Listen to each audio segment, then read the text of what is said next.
তো আজকের সকালটা আমার কেমনভাবে কেটেছে সেটাই তোমাদের সাথে আজকে শেয়ার করব। তো সকালবেলা ঘুম থেকে উঠে প্রথমেই যেটা ফিল করি সেটা হচ্ছে আমার পুরো বডিতে পেন স্টার্ট হয়ে গেছে কোনো কারণে। আই থিঙ্ক কালকে রাত্রেবেলা আমি আড়াটেরাভাবে শুয়েছিলাম, তার জন্যই হয়েছে। বাট ঠিক আছে, সব কিছু সলিউশন খাওয়া দাওয়া। তো আমি ব্রেকফাস্ট করে নিয়েছি, আর আজকে ব্রেকফাস্টে মা আমাকে দিয়েছিল মাখন আর পাউরুটি।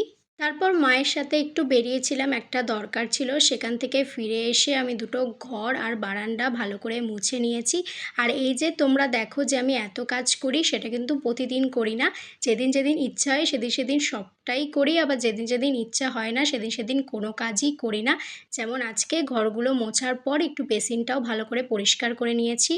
তারপর আমি স্নান করে নিয়েছি, আর আজকে বাইরে মেঘলা থাকলে কি হবে, গরম কিন্তু যাচ্ছে না। তারপর স্নান করে এসে বাইরে গিয়ে দেখলাম বৃষ্টি শুরু হয়ে গেছে। তো এইভাবেই কাটলো আমার সকাল থেকে দুপুরটা। টাটা।